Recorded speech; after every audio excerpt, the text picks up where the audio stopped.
En direct sur l'île Mode. Erev Tov, bonsoir à toutes, à tous. On se retrouve avec le Chug Benogros. Et ce soir, Ethan, tu vas nous donner une troisième conférence sur le même sujet. Oui, oui. On a commencé il y a bien longtemps, cette histoire des différents retours à Sion. On a trouvé un nom même sympa de Vilna à Mamila. Tu as donné une première conférence, on était au mois de Hadar, je pense, à peu près. La deuxième, tu as parlé de la Kabbalah. On a relié ça un petit peu au sujet du retour à Sion. Et ce soir, on continue véritablement donc dans la chronologie, dans l'ordre des choses. Bechavod Ethan. Yofi, très très bon résumé. J'aurais pas dit mieux. Alors effectivement, de Vilna à Mamila, alors dans la toute première conférence, eh bien, on était parti depuis le 15e siècle, début du 16e siècle, et on était en fait arrivé, on avait survolé pour arriver jusqu'au Gaon de Vilna et au Baal Shem Tov. J'aimerais ce soir qu'on reprenne, alors évidemment pas jusqu'au 15e siècle, pas du tout, on va reprendre pour nous au tout début du 18e siècle. Notre histoire nous amène au début du 18e siècle. Alors pourquoi je parle du début du 18e siècle ? Eh bien, tout simplement parce que la fin du 17e a été un moment terrible pour le peuple juif. Moment terrible pour le peuple juif parce que la fin du XVIIe siècle voit d'un côté les pogroms de Chmielnicki en 1648, et ça c'était donc au milieu du XVIIe, et on va voir également Shabtai Tzvi, Yaakov Frank, c'est-à-dire les tentatives de faux messie, si vous voulez, qui vont faire énormément de mal au peuple d'Israël. Mais la première question qu'on doit se poser, c'est, alors pour ce qui est de Chmielnicki, il n'y a pas de question à se poser, c'était un rachat et il est venu massacrer les Juifs. Mais pour ce qui est de la Shabtaout, il faut se poser comme question pourquoi ça a pris. Parce que vous comprenez bien que Shabtai Tzvi ne peut pas faire autant de dégâts s'il touche 3 personnes. Et donc, comment ça se fait que ça a tellement pris ? D'abord, il y a fort à penser, je ne le connaissais pas personnellement, mais il y a fort à penser que le bonhomme, Monsieur Shabtai Tzvi, était quelqu'un de très charismatique et devait certainement être quelqu'un aussi de très érudit. Mais ça ne suffit pas pour que ça prenne. Ça a pris parce qu'il a utilisé le langage de 1500 ans d'espoir à son époque. C'est-à-dire qu'il utilise comme langage un langage très simple. Avant de commencer toute sa théorie qu'il faut faire des avérotes et tout ça, il dit, je vais vous ramener en Eretz Israël. Et bien qu'après tout sera détourné et utilisé à très mauvais escient, cette idée de vouloir rentrer à la maison, c'est une idée qui est très puissante et qui va toujours vouloir drainer des communautés. Nous sommes donc après le drame de Shabtai Tzvi, après le drame de Chmielnicki, et c'est à ce moment-là que va arriver sur le terrain un homme qui s'appelle Rabbi Yehuda HaChassid. Alors Rabbi Yehuda HaChassid, rien à voir avec Rabbi Yehuda HaChassid du XIIIe siècle. Il y avait un Rabbi Yehuda HaChassid qui faisait partie de ce qu'on appelait Chassidé Ashkenaz, mais rien à voir. Là, on parle ici de Rabbi Yehuda HaChassid. Il vient de Lituanie à la base et il va s'éveiller à Eretz Israël lui également. Alors, je vous rassure tout de suite, certains le verront comme étant un élève de Shabtai Tzvi, du moins un élève de la mouvance de Shabtai Tzvi. Rabbi Yaakov Andin va être un de ses principaux opposants. Lui, il pensera qu'il est complètement Shabtai. Mais la tradition d'Israël ne le voit pas ainsi, dans la mesure où on est plus de 300 ans après sa mort, il continue à être appelé Rabbi Yehuda HaChassid. Donc, semble-t-il qu'il ne l'était pas un Shabtai. Mais alors, qu'est-ce qu'il a fait ? Rabbi Yehuda HaChassid, en 1700, on est à l'entrée du XVIIIe siècle, arrive en Israël. Il arrive en Israël, mais attention, je voudrais que vous compreniez que l'Alia de Rabbi Yehuda HaChassid, qui va commencer d'ailleurs en 1696, 97, 1697, ça va prendre 3 ans pour que finalement ils arrivent en Eretz Israël. Il faut comprendre que c'est une alia de masse, puisqu'il réussit à rassembler autour de lui près de 1500 personnes. C'est énorme. Pour l'époque, 1500 personnes, imaginez-vous. Alors c'est vrai, 1500 n'arriveront pas à Jérusalem. Arriveront à Jérusalem près de 1000 personnes. Certains d'entre eux resteront dans les différentes communautés où ils vont passer, et un grand nombre va mourir de maladies, du voyage, et donc finalement n'arriveront que 1000 personnes. Mais même 1000 personnes qui arrivent en Israël en 1700, c'est énorme. Ils vont venir s'installer à Jérusalem. Sauf que un chiffre est important. Lorsque Rabbi Yehuda HaChassid arrive avec sa communauté, combien de Juifs habitent à Jérusalem? On est en 1700. Combien il y a de Juifs en Israël? Non, allez, on va se concentrer sur Jérusalem. Combien il y a de Juifs à Jérusalem à ce moment-là? Vous pouvez ouvrir les micros, chers amis. Hein. Vous pouvez Voilà, ceux qui veulent réagir, vous pouvez réagir.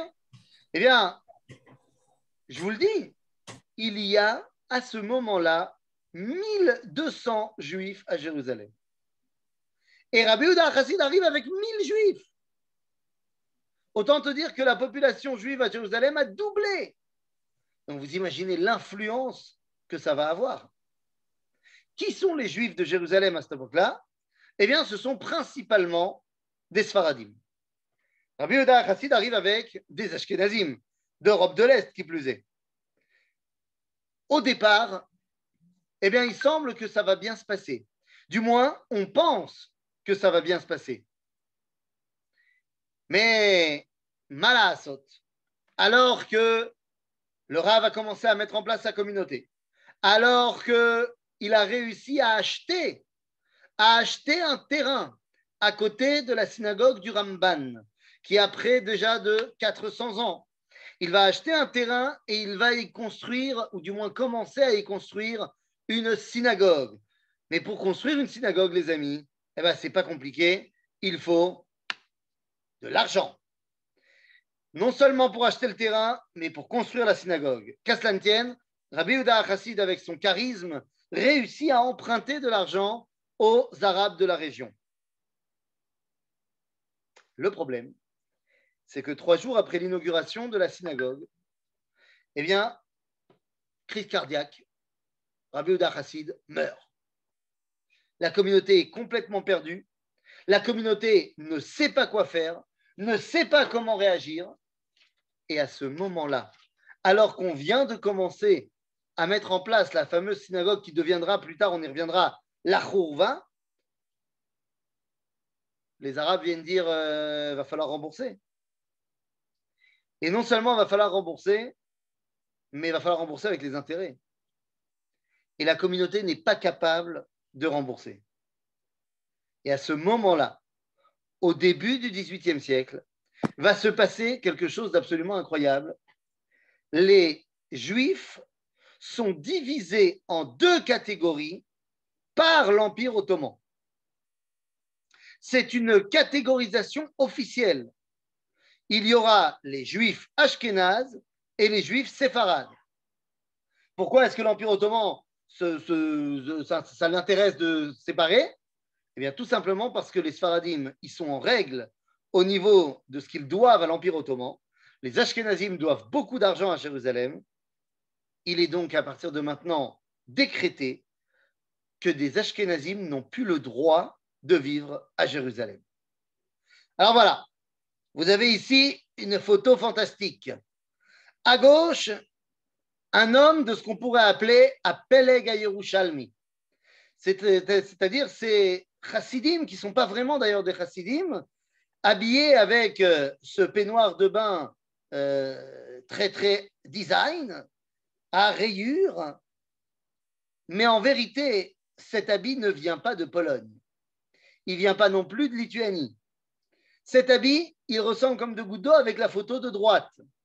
La photo de droite, c'est un juif ashkénaze qui se fait passer pour un juif séfarade. Les ashkénazim n'ont plus le droit d'habiter à Jérusalem Et donc, s'ils veulent y rester, ils sont obligés de se sfaradiser.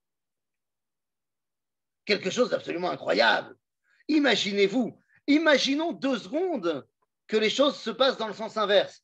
Bon, c'est qu'une théorie, évidemment, parce que ça ne peut pas être vrai, ça ne peut pas se passer dans la vraie vie, que quelqu'un décide de renier ses origines pour s'habiller autrement. Je veux dire, ça ne pourrait pas exister. Un juif qui a son père qui vient du Maroc, son grand-père du Maroc ou de Bagdad et qui décide de s'habiller en costume 3 pièces avec un chapeau borsalino sur la tête. C'est pas possible, on est bien d'accord. Ça paraîtrait complètement absurde que quelqu'un qui s'appelle Toledano ou Ben Soussan ou Ayash ou Nakash eh bien, se baladerait habillé comme un cosaque du XVIIe et du XVIIIe siècle. Ça nous paraît complètement absurde. Évidemment, vous avez raison, c'est purement théorique, ça ne pourrait pas arriver quelque chose comme ça. Eh bien là, pourtant, c'est arrivé que les Ashkénazim ont dû s'habiller en séfarade. L'habit que vous voyez, c'est un habit traditionnel perse. À tel point que le Peleg HaYerushalmi aujourd'hui, encore aujourd'hui, fait venir le tissu de Perse, d'Iran. Ethan, tu peux expliquer, là, je n'ai pas compris. C'est des Ashkénazim, mais le tissu est perse, je n'ai pas... Les Ashkénazim, j'ai dit, ils n'ont plus le droit d'habiter à Jérusalem. Oui, non, mais moi, je parle sur l'habit. D'où il vient cet habit? Alors, pourquoi il est Ashkénazi? Ceux qui veulent continuer à rester à Jérusalem sont obligés de s'habiller comme des Sfaradim. Donc, l'habit que tu vois sur la photo de droite, c'est un des habits séfarades traditionnels qui existent parmi les Juifs de Jérusalem à ce moment-là. Seulement, cet habit-là, à l'origine, ce sont les Juifs de Perse qui l'ont amené. C'est un habit traditionnel de Perse. Jusqu'à aujourd'hui, quand tu vois la photo de gauche, eh bien, les hommes du Peleg HaYerushalmi, c'est un tissu qui vient de Perse. OK? OK, c'est bien. D'accord. Donc, à partir de ce moment-là, eh bien, la situation devient absolument terrible, mais tout va changer 20 ans plus tard. 20 ans plus tard, il y a une secousse énorme dans le monde du Moyen-Orient, en terre d'Israël en particulier. La terre d'Israël va être remuée par un homme qui va commencer à faire parler de lui principalement dans la Galilée. Dans la Galilée, un homme est envoyé par l'Empire ottoman pour mettre de l'ordre dans la Galilée. Et cet homme s'appelle Dar el-Omar. Et Dar el-Omar, alors Dar el-Omar, rien que tu le regardes, déjà, tu as peur. Déjà. Dar el-Omar est un conquérant, il est extrêmement violent, mais il est aussi très intelligent. Il faut 2 secondes, voilà, si vous avez la photo voilà, de Dar el-Omar. Alors Dar el-Omar, voilà, tu vois que c'est pas juste pour la photo qu'il se balade avec son sabre. C'est-à-dire que le mec, c'est comme ça qu'il accueille ses amis. Alors je te laisse imaginer comment il accueille ses pas amis. Sauf que Dar el-Omar, c'est un homme, bon, c'est un homme de guerre, mais c'est aussi un homme d'une organisation à couper le souffle. Et donc, il comprend une chose. Nous sommes en 1920, 1930, 1940, lorsqu'il va véritablement s'imposer dans le nord d'Israël. Il faut comprendre qu'à ce moment-là, et ce depuis la conquête de l'Empire ottoman, Israël, c'est un endroit qui est méprisé. Les Ottomans n'y mettent pas vraiment une grande intention, n'y portent pas une grande intention à Israël. Résultat des courses, eh bien, qu'est-ce qui se passe? Il se passe que ce pays ressemble à rien. Et également au niveau des impôts, également au niveau de la façon dont on gère ce qu'on doit donner à la capitale et à l'Empire. Et donc, Dar el-Omar, il réfléchit et il se dit, bon, moi, je suis à la tête d'une armée, pas de problème, mais concrètement, si je veux que les choses se fassent ici, peut-être qu'il faut que j'utilise des gens pour qui cette terre a une importance. Et donc, Dar el-Omar va être celui qui va permettre et même encourager le retour des Juifs en Galilée. Il va non seulement le permettre, non seulement le favoriser, mais il va même mamache œuvrer pour que ça se fasse. C'est lui qui va aller chercher à Izmir en Turquie. Il va aller chercher Rabbi Chaim Aboulafia.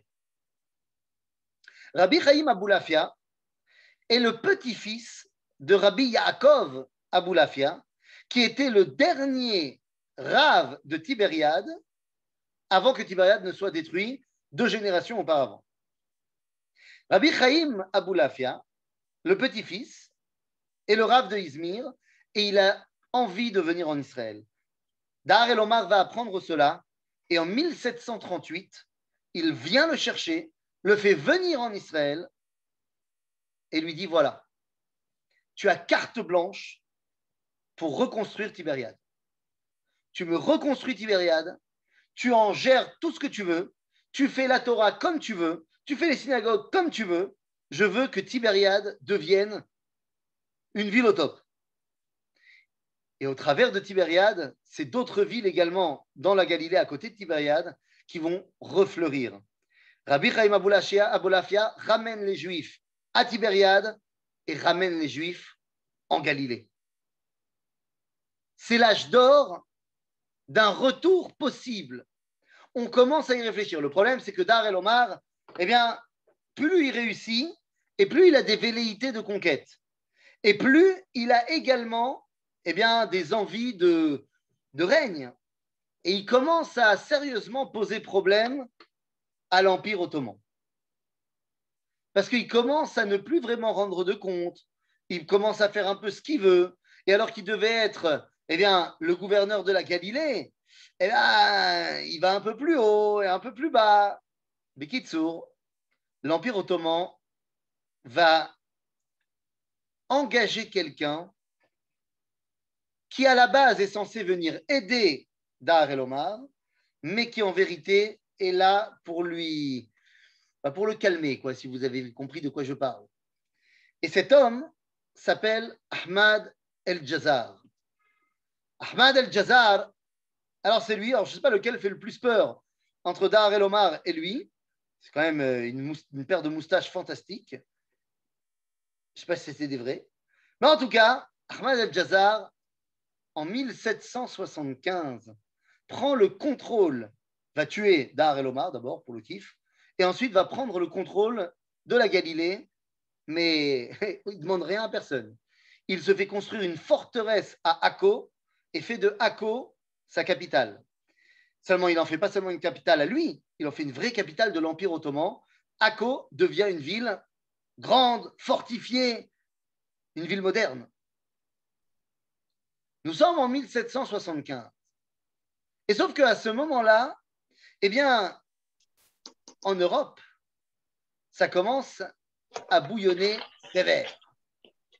Et oui, dans à peine 14 ans, eh bien, une certaine révolution va avoir lieu dans un certain pays de l'Europe occidentale. Et vous aurez compris, 1789, la prise de la Bastille, c'est parti. Oui, mais qu'est-ce que ça veut dire pour nous? Ce qui nous intéresse, nous, c'est l'histoire du peuple juif. Eh bien, comme vous le savez, la Révolution française va faire 2 choses.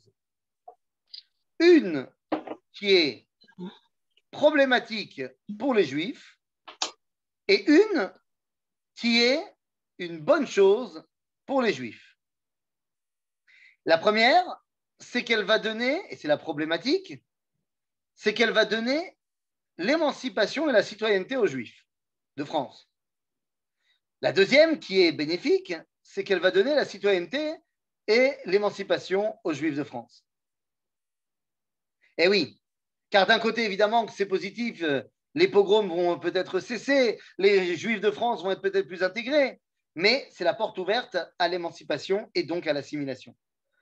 Je ne vais pas vous faire une conférence maintenant sur l'assimilation en France, vous le connaissez aussi bien que moi.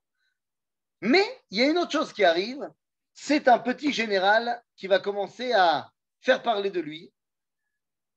Et comme il fait beaucoup trop parler de lui, et qu'il est trop charismatique, et qu'il est trop entreprenant, eh bien, il y a un homme qui, pendant un temps, va devenir un des chefs du directoire, qui s'appelle Barras, qui décide d'envoyer le jeune Napoléon Bonaparte anti-Youl, là-bas, loin, faire la campagne de l'Égypte.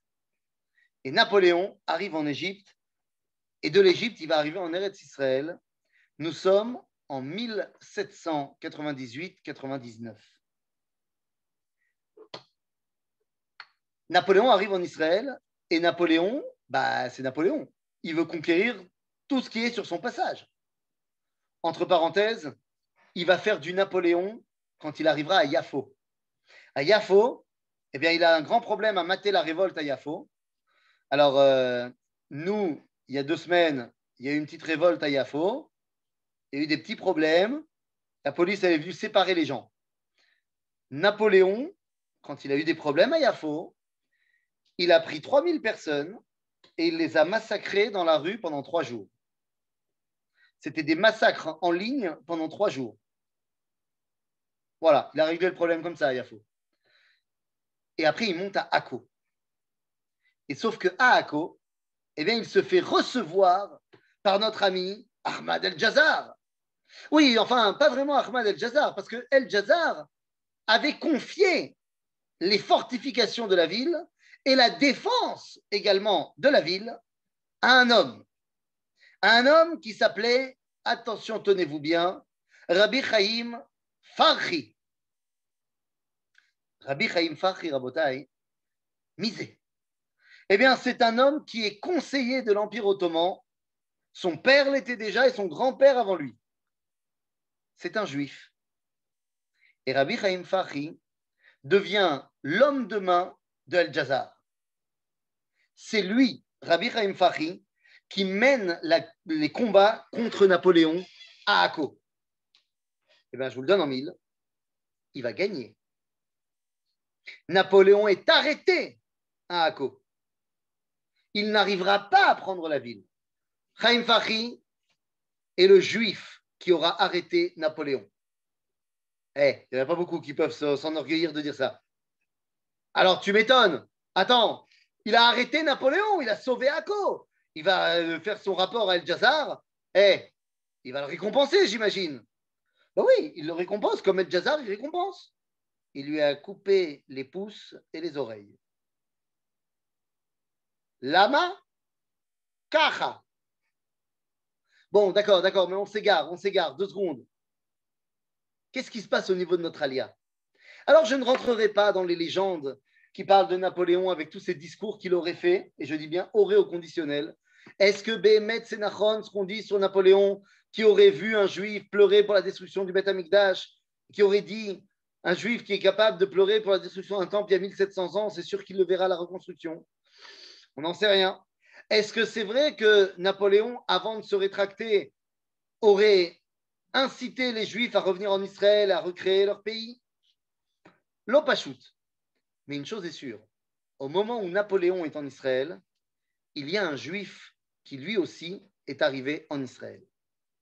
Ce Juif-là, il s'appelle Rabbi Nachman de Breslav.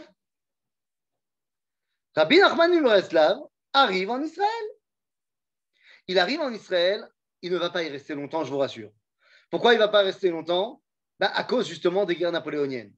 À cause des guerres napoléoniennes, il ne peut pas imaginer rester longtemps. Lui, il va arriver ici en 1798, au moment où Napoléon arrive en Égypte. Il sera pris, d'ailleurs, dans le siège de Akko.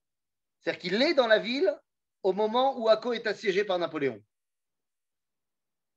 À la fin de cette histoire-là, Rabbi Nachman décide de repartir en Ukraine, mais quelque chose aura changé. Quelque chose aura changé puisque à partir de ce moment-là, il dira que plus personne n'a le droit de rappeler ses enseignements d'avant Eretz Israël.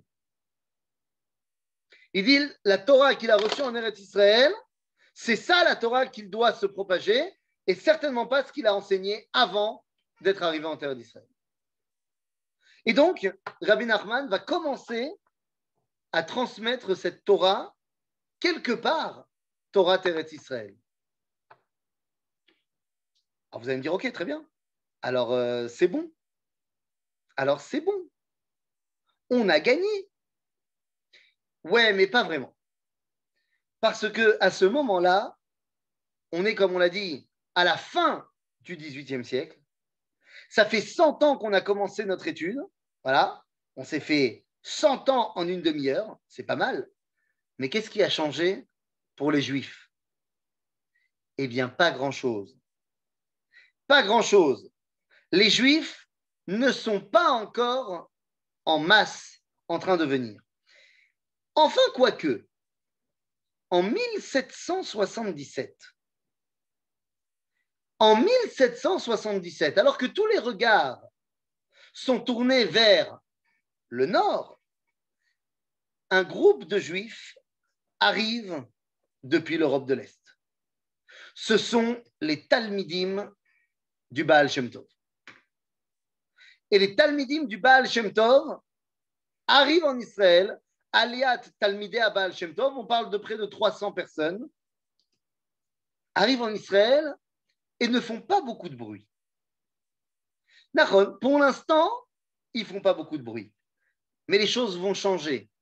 Parce que tout d'un coup, il y a des Juifs qui commencent à arriver depuis l'Europe de l'Est et qui commencent à faire parler d'eux.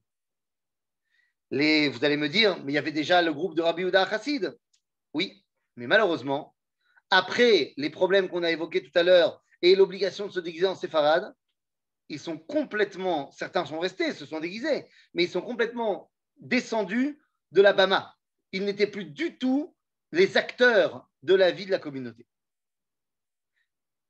L'Aliyah des Talmidei à Baal Shem Tov est la première qui relance un petit peu et rebooste les événements. Mais on est toujours quelque part dans le secret ou dans la clandestinité, puisque les Juifs n'ont toujours pas le droit, les Juifs ashkénazes n'ont toujours pas le droit d'habiter à Jérusalem. Ah, alors que faire? Que faire à ce moment-là? Eh bien, à ce moment-là, on rentre dans le 19e siècle.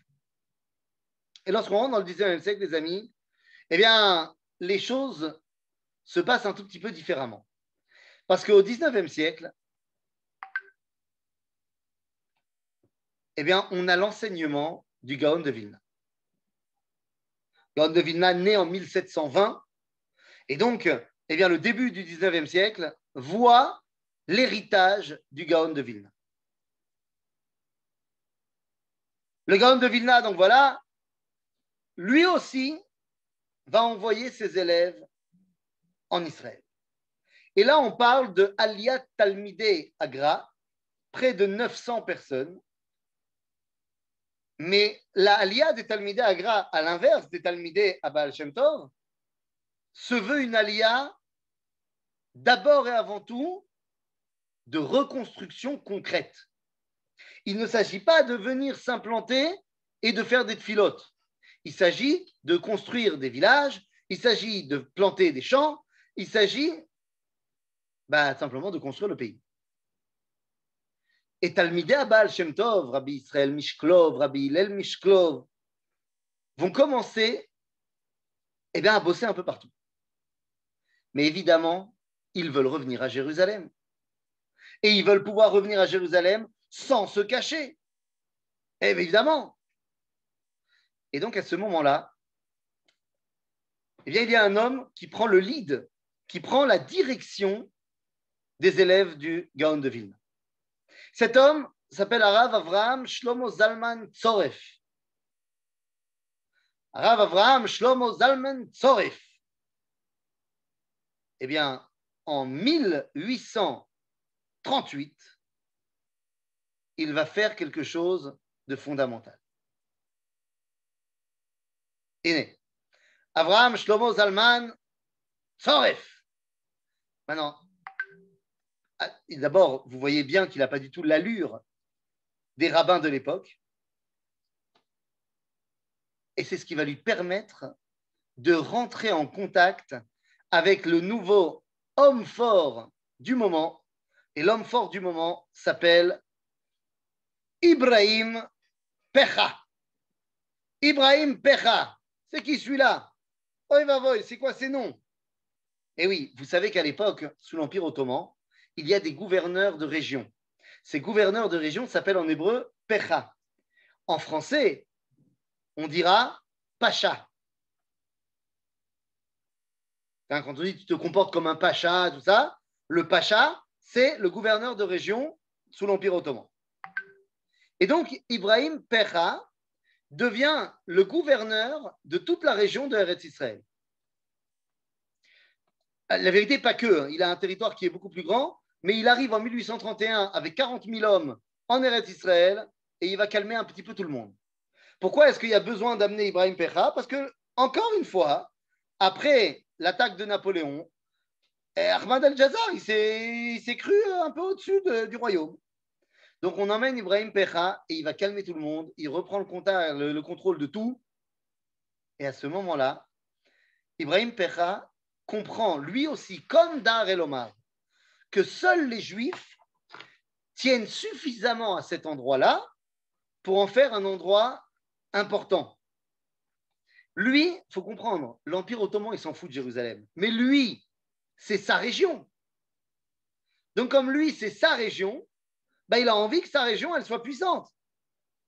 Et donc, il devient très proche des Juifs qui dirigent la communauté en Israël, et particulièrement à Jérusalem. Il est donc très proche de Rabbi Eliyahu Shlomo Bassan, et également, comme on a dit, du Rav Avraham Zalman Tzoref, Shlomo Zalman Tzoref.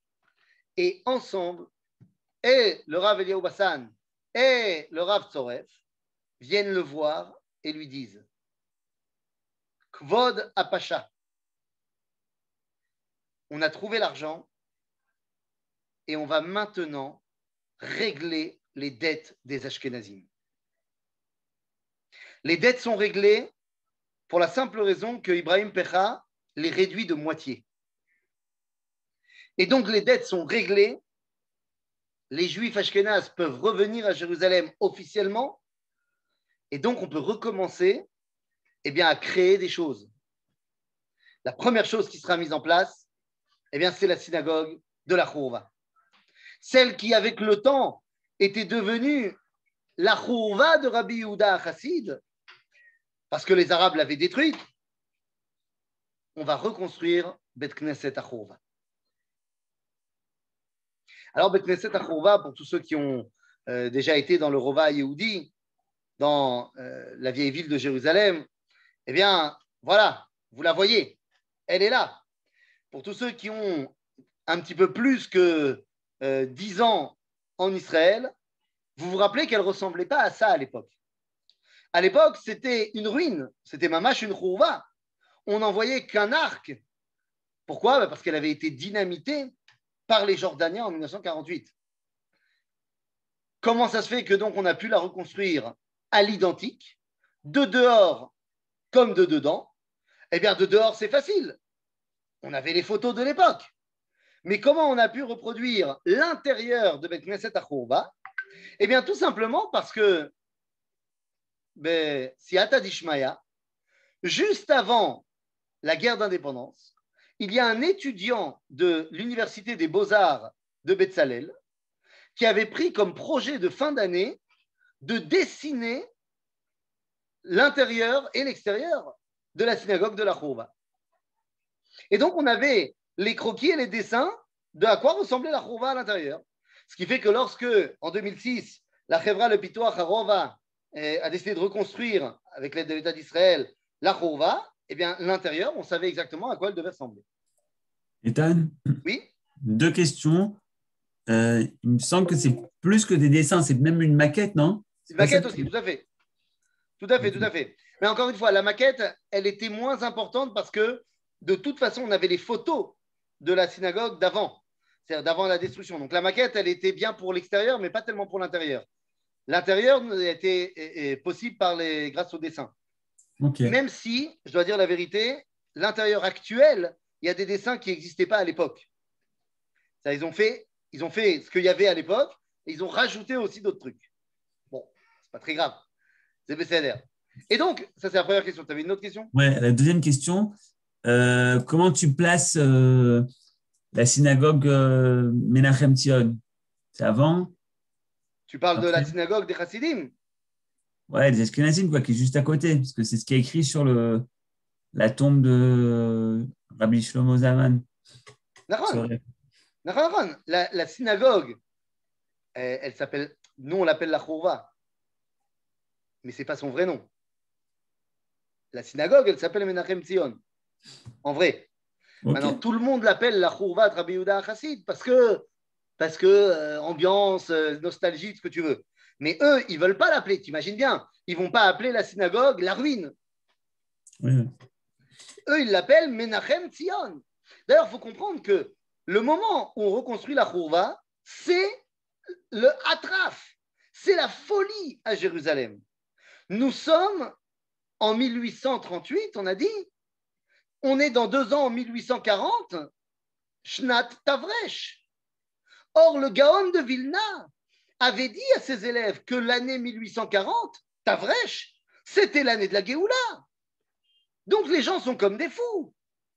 Lorsqu'on inaugure la Chouva en 1840, parce qu'en 1938, il va demander l'autorisation, ça va prendre du temps de reconstruire la synagogue. En 1840, lorsqu'on inaugure, c'est la folie. Et donc, ils vont appeler la synagogue Menachem Tzion, parce que c'est exactement ce qu'ils ressentent. Que ça y est, la Nechama est arrivée à Sion. Il faut que tu comprennes qu'à ce moment-là, tous ces hommes-là, qui sont tous des élèves du Gaon, qui sont complètement dans la Kabbalah, ce que tu veux, ils arrêtent de dire Tikkun Chatzot. Tikkun Chatzot, cette fameuse tfila où tu pleures sur la galoute, ils arrêtent de le dire. Pourquoi ils arrêtent de le dire? Parce que pour eux, ça y est, la galoute, c'est fini. Donc c'est vraiment un moment extraordinaire qui est en train de se mettre en place. Alors, je te rassure, hein, évidemment, je te rassure, puisque les Ashkenazim, l'Itaïm, les élèves du Gaon, ont pu enfin reconstruire leur synagogue en gros, en beau, en grand et en travers, je te rassure que les Sfaradim, qu'est-ce que racontent les Sfaradim? Les Sfaradim, ils avaient déjà leur synagogue. Mais je te rassure que les Chassidim, ils ont dit, bon, nous aussi, on veut une synagogue. Et donc, va commencer le chantier lancé par Rabbi Israël Friedman de Rougine, le Rebbe de Rougine, de la création de la synagogue Tiferet Israël, qui d'ailleurs est en chantier actuellement pour être reconstruite également. Donc, on va avoir à Jérusalem 2 grandes synagogues dans la vieille ville de Jérusalem, Ashkenaz, la synagogue de Menachem Tzion à Chourva pour les Litoïm et la synagogue de Tiferet Israël pour les Chassidim. Aujourd'hui, la Chourva est dirigée par le clan des nous. Ah, comment il s'appelle? Arav Zimmerman. Y a-t-il une autre synagogue? Quoi? Vas-y, Daniel, ouvre ton micro. Il y a plein de synagogues. J'ai Daniel? pas vu la fin de la question. Non, elle n'a pas écrit. Y a-t-il une autre synagogue? Oui, il y en a plein. Daniel, de quoi tu parles? Ouvre ton micro.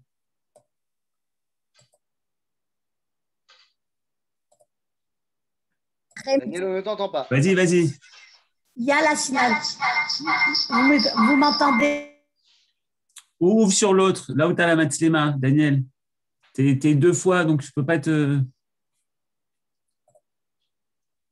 Attends une seconde.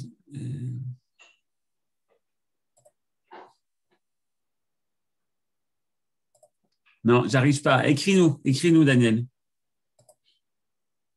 Bon, dès qu'on aura la question, je pourrai y répondre. Voilà.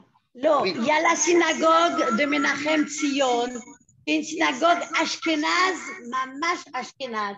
Et il y a la synagogue de Yehuda Chassid, c'est la Chourva. Mais ça n'a rien à voir l'un et l'autre. Eh bien, le problème, c'est qu'est-ce qui se passe quand il y a 200 ans d'écart? C'est-à-dire Il y a 200 qu'aujourd'hui, il n'y a pas 2, aujourd'hui, il y a 4 synagogues qui sont les héritiers de cette synagogue d'origine. Pourquoi? Eh bien, simplement parce qu'il y a ce qu'on appelle des guerres politiciennes. Donc, il y a aujourd'hui la Chourva, qui a été reconstruite en 2006, mais entre-temps, la Menachem Tzion, eh bien, il l'avait déjà reconstruite, mais pas à l'endroit de la Khourva, à côté. Et il y a également une autre synagogue qui s'appelle Bet Knesset Talmidei Agra, qui est un petit peu plus loin dans la rue. Quand on rentre vers le Kotel, il y a aussi une synagogue là-bas. Et il y a une autre synagogue toute nouvelle qui est dans la yeshivat de Esh HaTorah, qui est aussi une synagogue au nom des Talmidei Agra. Donc, Il y a aussi Menachem Ametsuyenet, elle est dans le Rova Mousselmiel, qui était dirigé par le Rav Kana, le frère du Rav Kana. Tout à fait, tout à fait. Donc tu vois, on en a beaucoup des synagogues, et même si elles sont toutes basées sur la même, puisqu'elles sont toutes basées sur l'héritage de Rabbi Yehuda Chassid, bah aujourd'hui, bon, je ne vais pas me plaindre qu'il y ait plein de synagogues, c'est très bien. C'est-à-dire, Baruch Hashem. Maintenant, je ne te raconte pas les guerres qu'il va y avoir quand la Tiferet Israël, elle sera terminée. Je peux juste te prévenir, je ne suis pas prophète, mais je peux te dire que ça va être la guerre. Ok? Je peux déjà te dire que la chassidoute de Boyan, elle est sur le projet, parce que Boyan, c'est les héritiers de Rougine, donc ils sont déjà sur le coup. Mais je peux te dire aussi que Chabad, ils ont des grosses visions sur l'endroit aussi. Bekitsour, ça va être rock'n'roll. Ok? On verra ce qui va se passer. De toute façon, il y en a pour au moins 2 ans encore de travaux, mais ça va être rock'n'roll. Quoi qu'il en soit, à partir de ce moment-là, eh bien, le yishuv juif à Jérusalem reprend du poil de la bête. Il reprend du poil de la bête et il montre aux communautés de Chutz La'aretz eh bien, que c'est possible, que ça peut marcher. Si bien, eh bien qu'en 1870, eh bien, il y a un groupe de juifs qui va décider de créer quelque chose de nouveau. On va créer une école agricole. Alors ça, c'est nouveau. Parce que les Juifs se réinstallent en Israël, ça commence à prendre, on a l'impression que la Géoula, elle est déjà là, donc à partir de ce moment-là, eh bien on se dit, et pourquoi on ne se mettrait pas à fond dans cette histoire de résurrection agricole et nationale? Il y a donc un homme qui s'appelle Yaakov Netter, ou alors de son petit nom, Charles Netter. Eh oui, Charlot, il vient de France. Et Charles, il vient et il est agronome et il décide que ce serait peut-être le moment d'enseigner à une nouvelle génération comment eh bien, on peut faire fleurir cette terre-là. En 1870, il va créer l'école agricole officielle de Mikvé Israël. Évidemment, il va demander le soutien de Kol Israël Chaverim, il va demander le soutien de l'Alliance israélite universelle, et on va voir le jour de la première école agricole, une école qui n'est pas seulement là pour réenseigner les valeurs du judaïsme ou quoi que ce soit, mais qui est là pour réenseigner et reformer des agriculteurs, chose qui n'avait plus été faite depuis le Deuxième Temple. Vous comprenez qu'on est en 1870 et on a parlé du Gaon de Vilna, du Baal Shem Tov, de Rabbi Yehuda Chassid. On n'est pas encore à ce qu'on appelle vulgairement la première alia. Vous comprenez que ce qu'on appelle la première alia, qui va arriver très très rapidement là maintenant, on va en parler tout de suite, lui a précédé quand même beaucoup de premières aliotes avant. Mais qu'est-ce qui va différencier cette première alia? Pourquoi est-ce qu'on l'appelle la première alia? Eh bien, tout simplement pour 3 raisons. On appelle la première alia de 1882 pour 3 raisons. La première, c'est que c'est une alia qui vient du bon endroit. Ça veut dire quoi du bon endroit? D'Europe centrale et du début de l'Est. Non, parce que quand c'est des Juifs qui arrivent au compte-gouttes et qui sont passés par Salonique. Pour les historiens du début du XXe siècle et du début de l'État d'Israël, qui sont tous des Ashkénazes un peu snobs, on ne va quand même pas considérer ça comme étant la première alia. On ne peut pas non plus officiellement considérer les Juifs séfarades comme étant ceux qui ont commencé à reconstruire le pays. Donc, la première alia de 1882, elle vient d'Europe centrale et d'Europe de l'Est. Ah, oui, mais il y a aussi des Juifs du Yémen. Bon, on oubliera de les citer, ceux-là, ce n'est pas grave. Donc, c'est la première raison. La deuxième raison, c'est qu'elle vient sur fond d'antisémitisme. Et donc, c'est très bien pour le leitmotiv, pour dire qu'il faut fuir la persécution, plutôt que les aliotes du Gaon de Vilna, enfin des élèves du Gaon de Vilna, des Chassidim, qui viennent par idéal. C'est beaucoup mieux de dire aux gens qu'il faut fuir que de les faire prendre conscience d'un idéal. C'est plus facile. Et la troisième raison de pourquoi l'alia de 1882, elle prend, c'est parce qu'on essaye à tort de dire que c'était des non-religieux. Alors qu'en fait, la première alia, c'est tous des religieux. Quel est le contexte de cette première alia, qu'on appelle la première alia? Eh bien, le contexte, c'est la mort d'un homme. La mort d'un homme, la mort de Alexandre II, empereur de Russie. Eh oui, il y a ce qu'on va appeler Soufot Banegev. Qu'est-ce que c'est Soufot Banegev? Ce sont une liste de pogroms qui vont commencer en avril 1881 jusqu'en mai 1882. Tous les juifs du sud, sud-ouest de l'Empire russe vont se faire persécuter et en grande partie massacrer. Pourquoi? Eh bien, le tsar Alexandre II a été tué par une organisation révolutionnaire. Et pourquoi ne pas dire que ce sont les Juifs qui sont responsables de cette organisation révolutionnaire? Et donc, on colle un bon vieux cliché sur les Juifs et les pogroms commencent. Suite au pogrom de Soufot Banegev, alors pourquoi on appelle ça Soufot Banegev? Juste que vous sachiez que vous ne meuriez pas idiot. On parle de Soufot, c'est des tornades dans le Negev. Ils ne sont pas dans le Negev.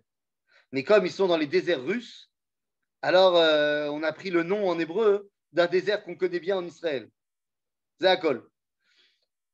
Et donc finalement, eh bien, en 1882, s'organise pour la première fois une alia que je dirais de groupe, mais de groupe pas qu'il y a quelqu'un qui est passé d'endroit en endroit et qui a ramassé des gens.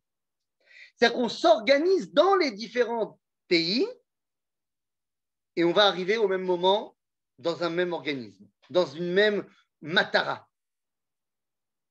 Et la Aliyah Rishona va recevoir l'appui inespéré d'un homme extraordinaire qui s'appelle Binyamin Habaron Edmond de Rothschild.